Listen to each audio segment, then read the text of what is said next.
بسم اللہ الرحمن الرحیم۔ الف لام میم، اس کے معنی تو اللہ ہی کو معلوم ہے۔ ذالک الکتاب لا ریب فیہ، یہ ایسی کتاب ہے کہ جس میں کوئی شک نہیں ہے۔ سورۃ الفاتحہ کے اندر اللہ رب العزت سے صراط مستقیم کی دعا مانگی گئی تھی، تو اللہ رب العزت نے اس کی قبولیت کا اعلان فرمایا کہ صراط مستقیم تم چاہتے ہو تو یہ کتاب صراط مستقیم ہے، اور اس کے سیدھا اور صحیح درست راستہ ہونے میں کوئی شک بھی نہیں ہے۔ شک عام طور پر دو نوعیتوں کا ہوتا ہے۔ بسا اوقات تو راستے میں ہی کوئی شک ہو، کتاب میں ہی کوئی شک ہو، وہ تو یقیناً نہیں ہے۔ اور بسا اوقات ایسا ہوتا ہے کہ صحیح چیز میں بھی بعض لوگ شک نکالتے ہیں، ضد کی وجہ سے، ہٹ درمی کی وجہ سے، یا کسی اپنی کم علمی کی وجہ سے، تو اس سے کسی راستے کے صحیح ہونے پر کوئی فرق نہیں پڑا کرتا۔ اگر کچھ لوگ شک کرنے بھی لگیں تو صحیح راستہ یا صحیح چیز صحیح ہی رہتی ہے، اس میں کوئی فرق نہیں آتا۔ تو یہ ایسی کتاب ہے کہ جس میں کوئی شک نہیں ہے۔ ھدی للمتقین، یہ ہدایت ہے ان ڈر رکھنے والوں کے لیے۔ اور یہ بھی دعا کی تھی کہ اے اللہ، ایسے لوگوں کے راستے پر ہمیں چلا جن پر آپ کا انعام ہوا ہے۔ تو آگے اس کا تذکرہ ہے کہ وہ لوگ جن پر اللہ کا انعام ہوا ہے، جن کے راستے پر تم چلنا چاہتے ہو، وہ اللہ کا ڈر رکھنے والے لوگ ہیں، اور ان کی آگے صفات بھی ذکر کی ہیں۔ تو یہ کتاب پرہیزگاروں کے لیے، ڈر رکھنے والوں کے لیے ہدایت ہے۔ تو مطلب اس کا یہ ہے کہ فائدہ اس سے اللہ سے ڈرنے والے اٹھاتے ہیں، وگرنہ ہدایت تو سبھی کے لیے ہے، لیکن فائدہ اس سے وہی اٹھاتے ہیں جن کے دل میں اللہ کا ڈر ہوتا ہے۔ اور وہ کون لوگ ہیں؟ آگے ان کی صفات اور نشانیاں ذکر کی ہیں۔ الذین یؤمنون بالغیب ویقیمون الصلاۃ ومما رزقناہم ینفقون، جو بن دیکھی چیزوں پر ایمان لائیں۔ اللہ نے کہہ دیا، اللہ کے رسول نے کہہ دیا، بس اس کو مان لیں، اس میں کسی طرح کا کوئی شک اور تردد نہ لائیں۔ بن دیکھی چیزوں پر ایمان لائیں اور نماز قائم کریں، اور اس میں سے جو ہم نے ان کو دیا ہے اللہ کی خوشنودی کے لیے خرچ کریں۔ وَمِمَّا رَزَقْنَاهُم میں اللہ رب العزت نے خرچ کرنے کی زبردست ترغیب بھی دے دی ہے کہ جو کچھ بھی ہے تمہارے پاس وہ ہمارا ہی دیا ہوا ہے۔ اور پھر اس کے شروع میں مما لگایا ہے، جس کا معنی یہ ہے کہ ہمارے دیے ہوئے میں سے بہت تھوڑا سا، من بعض کا معنی دیتا ہے، اس کا بعض حصہ، تھوڑا سا حصہ۔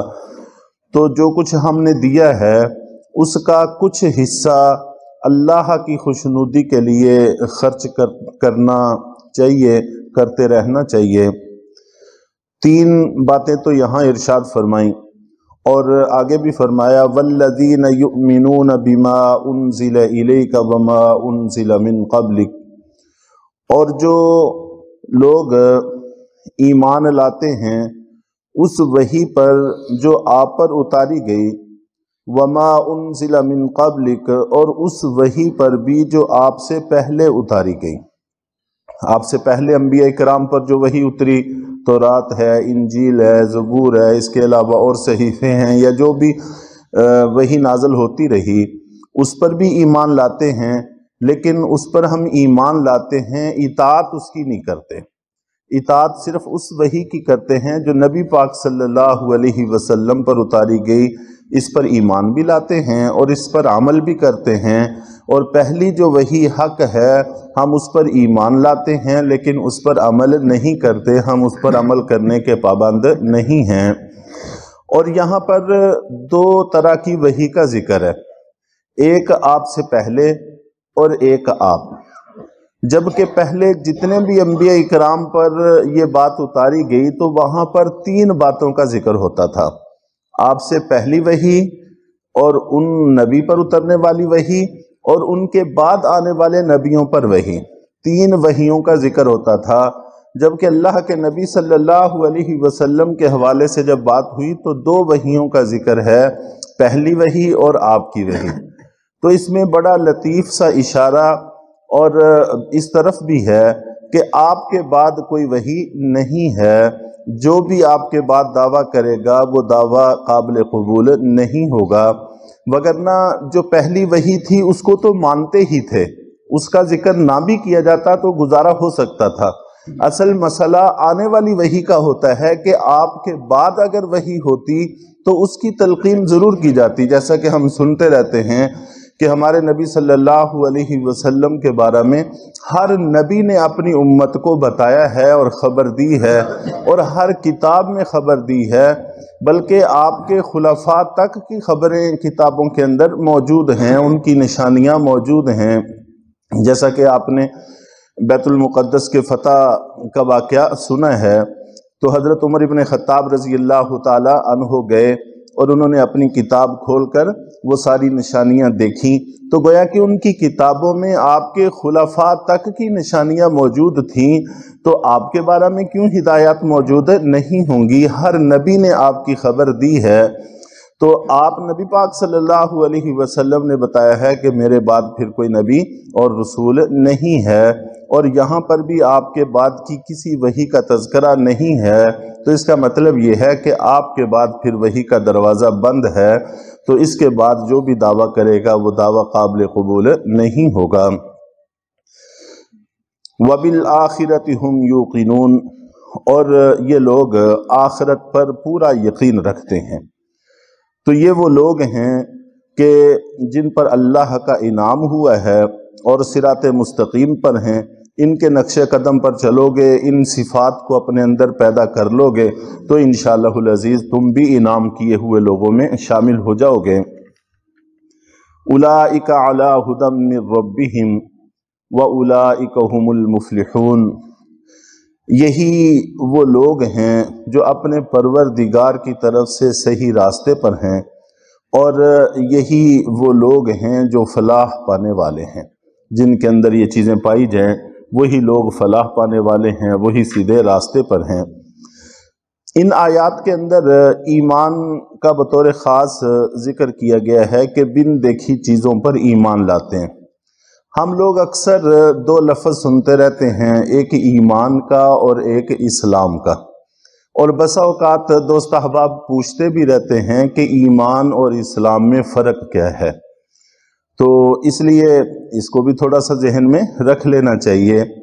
ایمان یہ دل کا عمل ہے، دل سے یقین کرنا کہ اللہ کے رسول سچے ہیں، قرآن سچا ہے، اور جو کچھ قرآن نے کہا وہ بھی سچ ہے، تو دل سے یقین کرنے کا نام ایمان ہے۔ اور پھر ظاہری اعضاء سے ان احکامات کو پورے کرنے کا نام اسلام ہے۔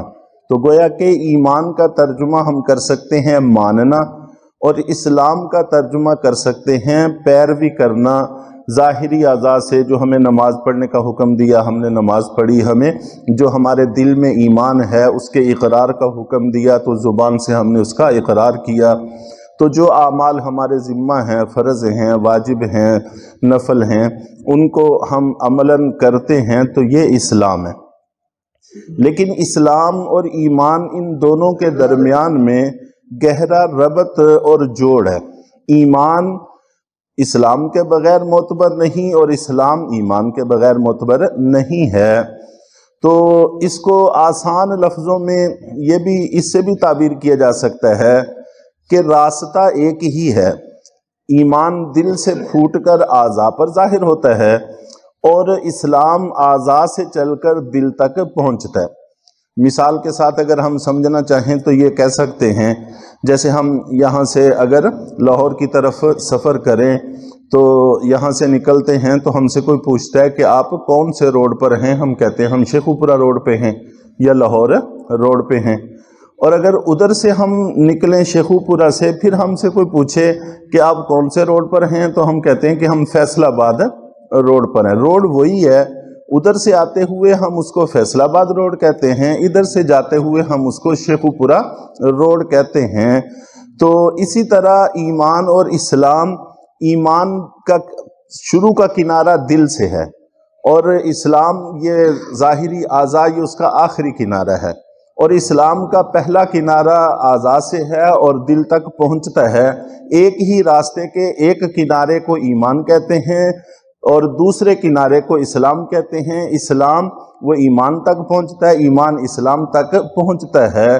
تو یوں بھی کہہ سکتے ہیں کہ گویا ایک ہی چیز کے دو نام ہیں۔ تو اللہ تعالی ہمیں اسلام میں بھی کامل کرے اور ایمان میں بھی کامل کرے اور عمل کی توفیق عطا فرمائے۔ الحمدللہ رب